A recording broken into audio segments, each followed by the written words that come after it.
Greetings. I'd like to do a walkthrough of one of the M4 hackathon notebooks and data sets to sort of give you a sense of what I hoped to see.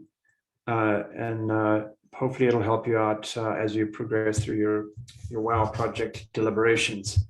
So this particular data set features drug reviews from a large pharmaceutical company. And what they're looking to do is to develop a classification model to map customer reviews to ratings of these drugs to understand how drug preferences evolve over time. So specifically, what we did is we converted this to a binary classification problem where these ratings were scored, actually it was 9 or above, I guess, was scored a 1, and 8 or below were scored a 0.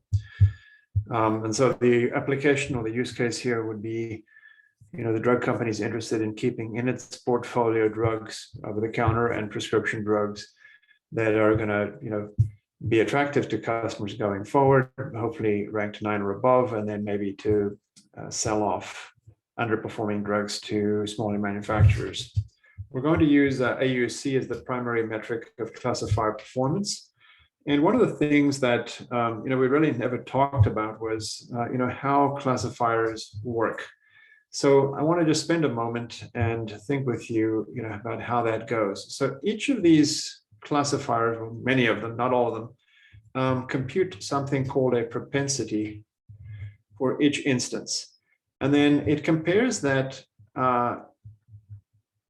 propensity to a threshold. And if it is larger than the propensity is larger than the threshold, then it predicts 1. And if it's less than or equal to the threshold, then it predicts a 0.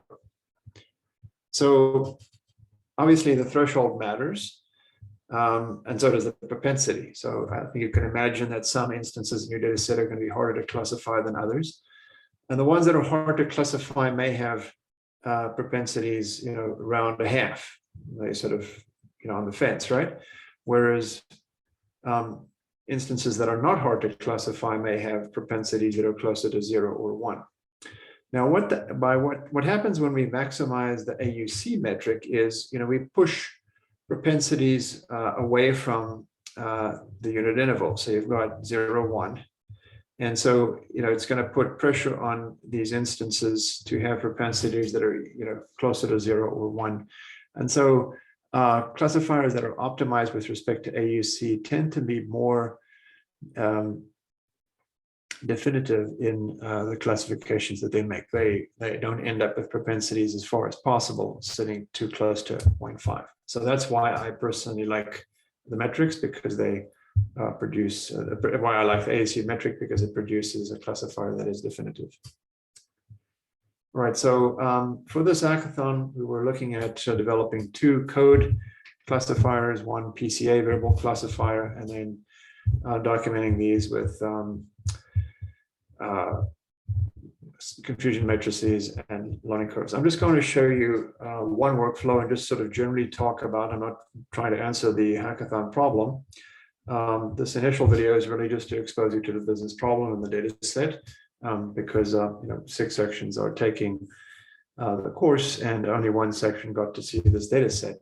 So let's have a look through what's available here. We've got some libraries. You can see that PyCaret and AutoViz are being imported. And I've also got some basic libraries like Pandas, Seaborn, NumPy, Matplotlib. DateTime is used to handle dates, SciPy, Math, and Synlig.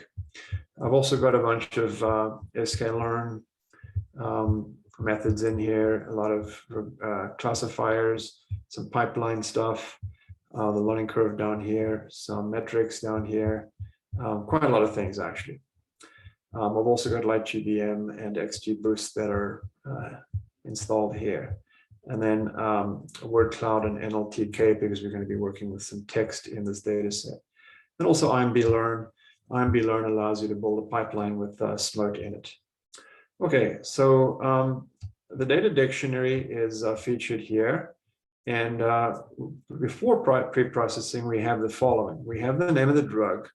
the condition that it's used to treat, and then some review, some text review, or review text rather, from a patient who is basically doing a subjective assessment of the drug and how that person likes it.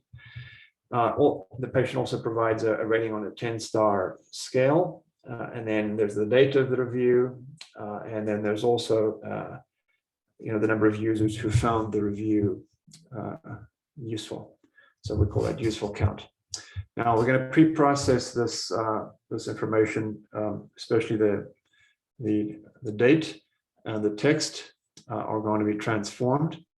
So the initial data frame that I'm going to discuss is going to feature the drug name. I'm going to label and code that. We're going to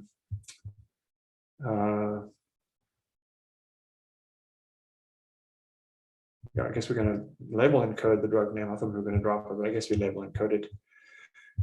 Seen too many of these notebooks to remember all the details. And then the condition is going to be label coded. The reason I'm label encoding there and not dummy encoding is because there's so many unique values that I would end up with just a ton of variables, because dummy encoding creates n-1 dummy variables for every n categories in a feature. So I don't want to create a huge number of features. And then the text of the review is going to be transformed into three quantitative metrics. One is just simply the number of characters in the review. Maybe that's useful information.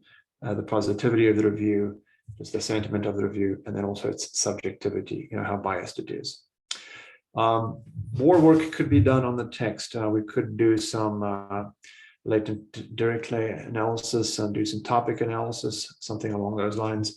So what I have in mind there would be, doing the topic analysis and maybe pulling off something like maybe the 10 top topics, and then having all the other topics sort of be subsumed in an other category, and then include 10 dummy variables indicating which topics are covered in the review. And that may not be enough topics, because we presumably have a host of drugs here, and the issues that come up for each drug may be unique to the drug. So I'm not sure how feasible that topic analysis proposal is, but that's one sort of next step exploration that could be undertaken. Then we're going to code the rating 1 if the rating is 9 or greater. So I should actually just put that, make that 9 here. Just fix that. I just remember setting it up that way, and then 0. Otherwise, really high performing or highly rated drugs, we're going to get a time value for the date, and then useful count. So I read in the data, and I'm going to sample 10,000. I don't remember how many instances there were here originally, but tens of thousands. I want to say somewhere in the ballpark of 60 to 80,000.